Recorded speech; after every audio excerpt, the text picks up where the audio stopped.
Hello and welcome to the SharePoint 2013 New Features for End Users training video.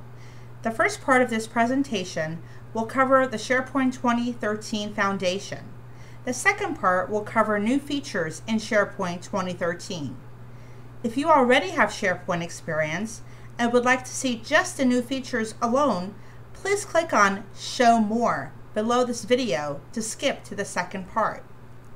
Today, we'll introduce you to Microsoft SharePoint 2013 Collaboration Platform.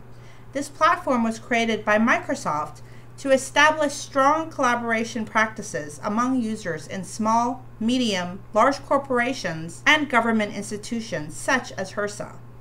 This platform brings a wide array of features which will allow HRSA employees to communicate and exchange work documents much faster and more efficiently. To name just some of the widely used features of Microsoft SharePoint are document libraries to store and edit the work files, calendars to contain all of the office or bureau meeting information, and wiki pages to store standard operating procedures and other useful knowledge. Additional features include custom lists to contain information for tracking and auditing purposes, and even surveys to be sent out and analyzed once completed. These are just some of the great features Microsoft SharePoint 2013 has to offer to improve your daily work. Functionally, SharePoint is structured around sites. At the top, you will see what we call a top-level site, and below it are subsites similar to the HRSA organizational structure. For example, top-level site is designed for the Office of Administrator. Since Office of the Administrator is not only the office at HRSA, there are many subsites below it. Each subsite is built for corresponding division or branch. As you can notice, we have a subsite for Office of Operations, BIPIC, BHW, and so on. This is a simplified version of SharePoint site structure since we have recently transcended about 1,100 subsites. Employees working in each of the office and bureaus will go to their respective sites to perform their daily duties. Also, each one of these subsites will have at least 2 site administrators. Site administrators are members of your team and are responsible for maintaining the site, front page, and even adjust the permissions for particular items within the site if necessary. It is also important to note that each site is mutually exclusive. Most of the offices or bureaus here at HRSA perform their daily work inside of their team sites. These sites will usually have a blue color theme. However, some of the offices, such as Office of Operations, also perform a lot of public communications with other offices and bureaus within HRSA. In this case, Office of Operations has another site called an intranet site. The site is open for viewing by whole HRSA, but still cannot be accessed from the internet or other government branches. Intranet sites will usually have a green color theme to them. Please speak with your superiors to gain an understanding of what sites are currently used within your office or bureau. Every SharePoint team site has a front page. You can think of this page as the face for the site. When you are at the properly configured front page of the site, you will be easily able to navigate to the desired sub-areas of the site. The front page of the site consists of 3 main areas. The top area contains navigation and editing tools. The left area contains quick launch navigation bar. And the main area contains primary information for the site. Let's take a look at all of these areas in a little more detail. The top area is structured around ribbons. Each ribbon has a tab. When you click on the tab, you will display appropriate commands associated with it. All of the commands and options related to that ribbon will be contained within it. Please note that the ribbon can change the size of the options depending on the size and resolution of your screen.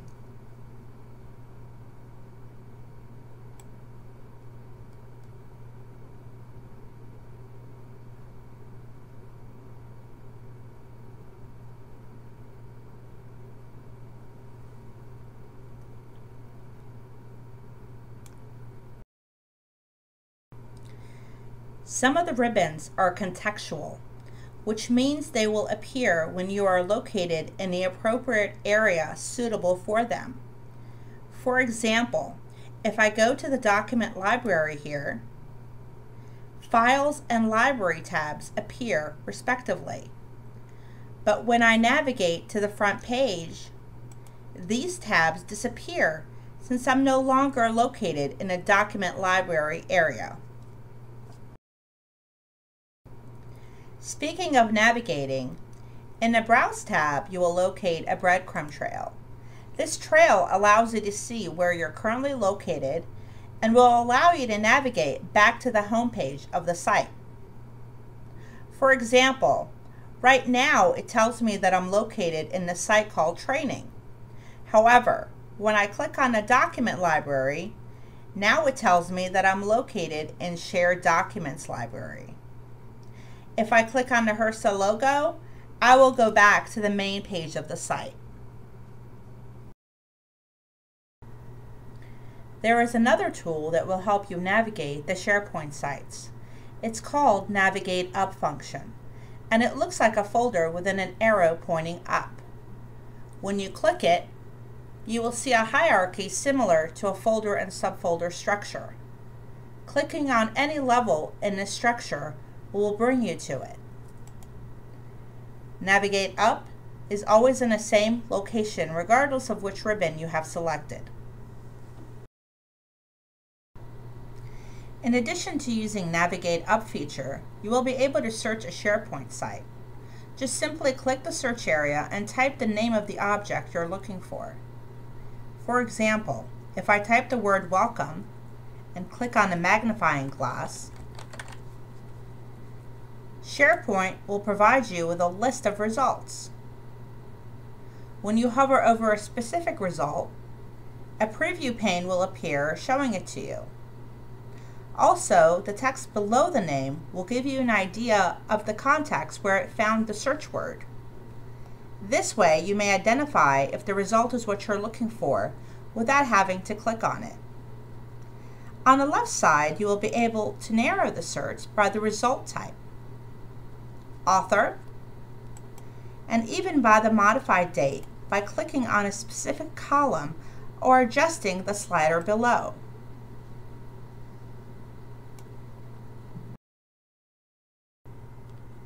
On the left side of the home page, you will locate a Quick Launch toolbar. The purpose of this toolbar is to show the contents of the site. Think of it as a table of contents in a book or a file. Quick Launch toolbar consists of categories which are bold and individual members of these categories which are indented and smaller.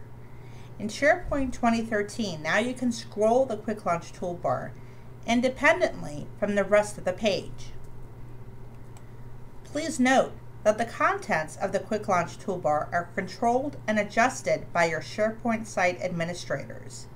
Since not everything the SharePoint site contains may be displayed in a Quick Launch toolbar, at the bottom you have a feature called Site Contents.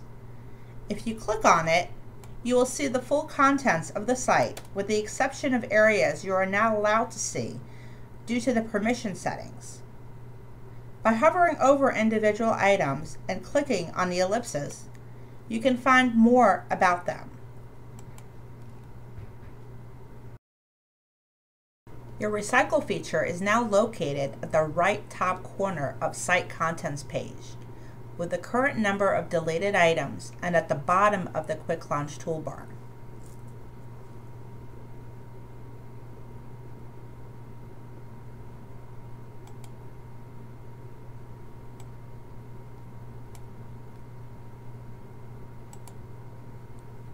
Whatever you delete will go to your SharePoint recycle bin.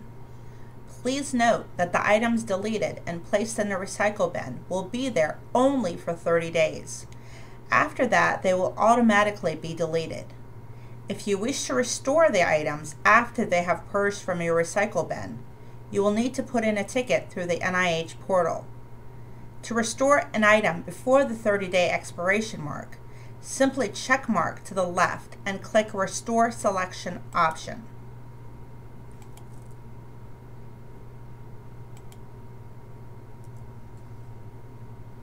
But before you do that, be mindful of the location where the item was originally located, since it will disappear from the recycle bin after restoration is complete and will go directly to the original location. Alternatively, you will also be able to delete the item permanently yourself by check marking to the left and clicking Delete Selection option.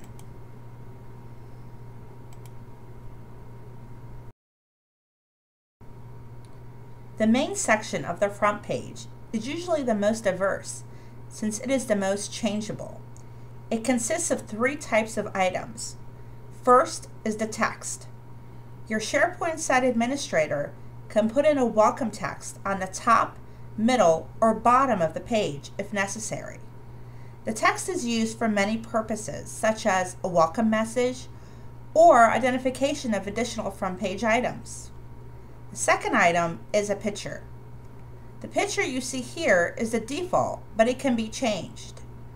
Some of the ways pictures are used here at HRSA are pictures of the office or bureau, executive officer, or possibly the office or bureau logo, if such exists, or no picture at all, if you like. The third item is called Web Part. You can think of web parts for SharePoint as apps for the iPhone or BlackBerry.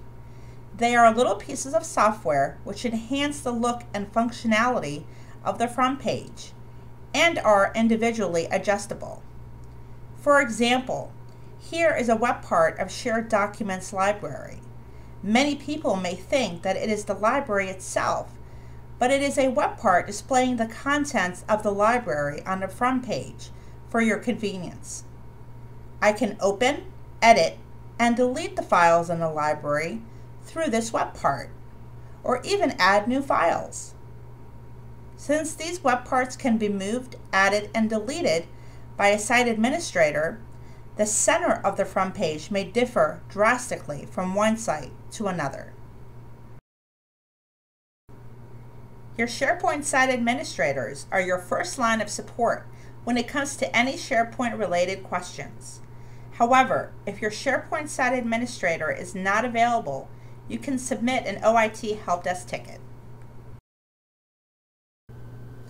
You'll be happy to know that SharePoint 2013 document libraries haven't changed much and work on similar principles. However, there are some welcome changes which will help with working on files and folders. Let's start with the document library interface. Adding a new document to the library is now a breeze since the function has been increased in size and moved to the top. That way, you no longer have to scroll the bottom of the library to add a new file.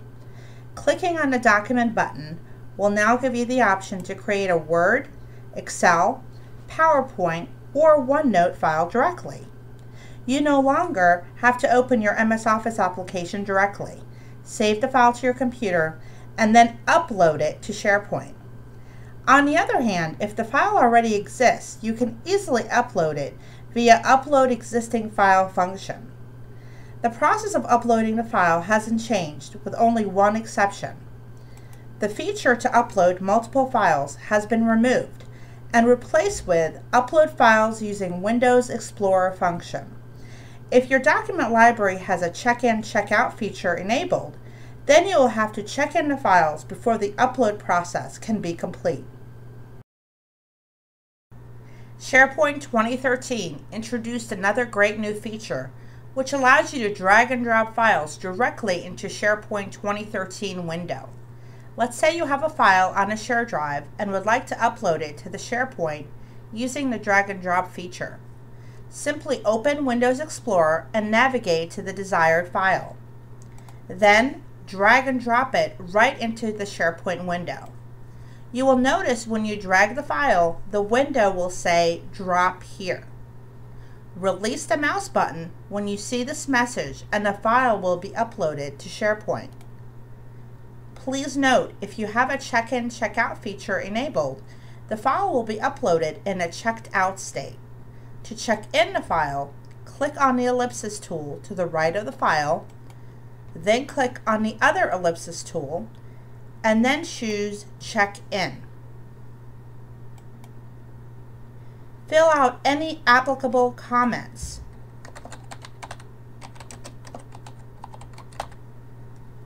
And click OK when done.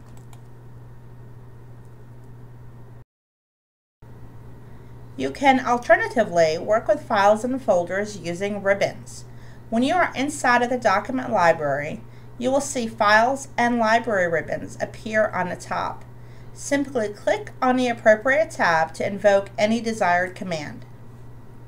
Please note, some of the commands will be grayed out if no files are checkmarked to the left of their name and picture.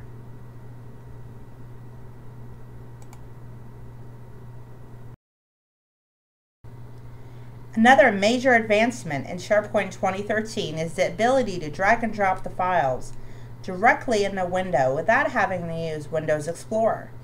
To move the file inside of the folder, simply drag and drop it, and the file will be moved.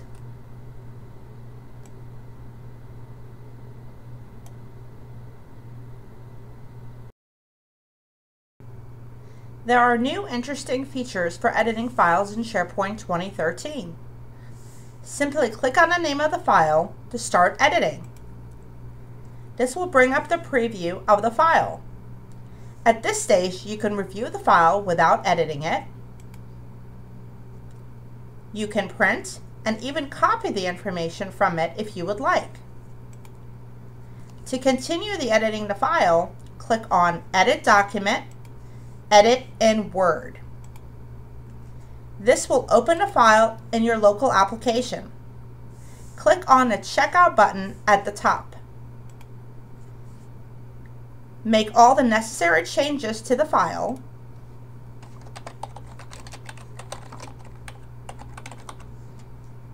And when done, click on the X in the corner to close the application. Click on the Save button, and then click on Yes to check the file in after the changes are uploaded. Add any necessary version comments,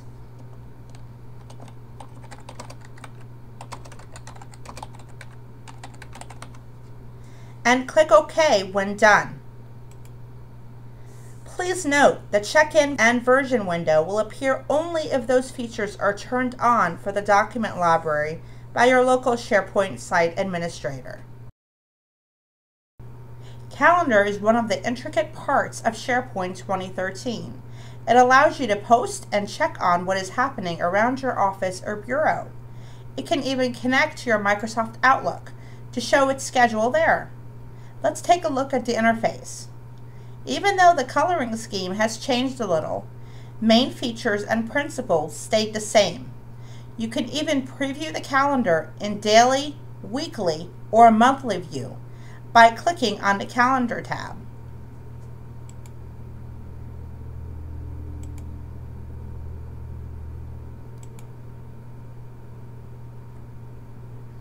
If you scroll the calendar into the future or past, you can quickly return to today's date by clicking on the link starting with Today Is.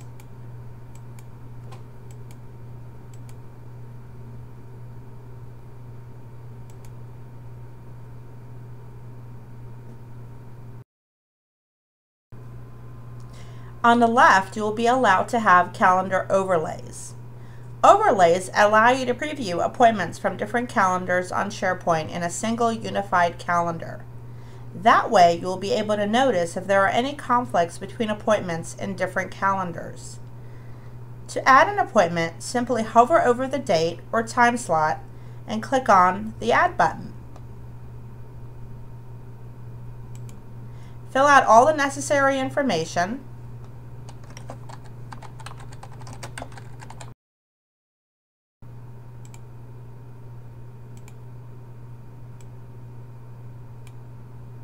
and then click Save.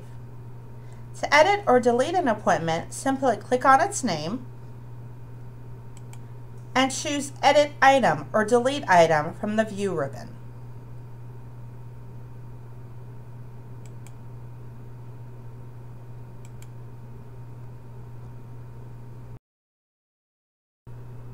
Custom lists allow you to collect information of any kind for storage, review, and analysis. For example, if your office has a custom list which collects monthly expenses, you can enter the information and then it could be exported and analyzed later. Let's take a look at it. Even though the custom lists may look drastically different from one to another, they all follow similar structure consisting of columns. Every column has a name and is also a field which is required of users to fill in when a new entry is being recorded.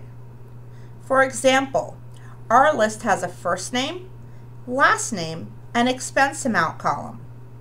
When we add New Item by clicking on New Item, you will notice the fields with the same names being asked to be filled out.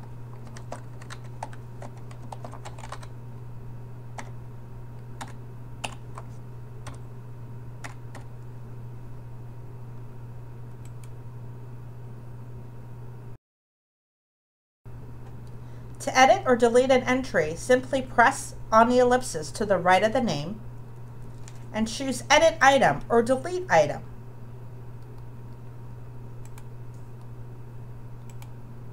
Custom lists also allow you to quickly add, change, or delete large amounts of data. If we click on Edit at the top of the list view, it will change to a spreadsheet. Here you can simply press on any empty row and add the data, or even copy and paste the data from the Excel spreadsheet. When done, click on Stop Editing this list.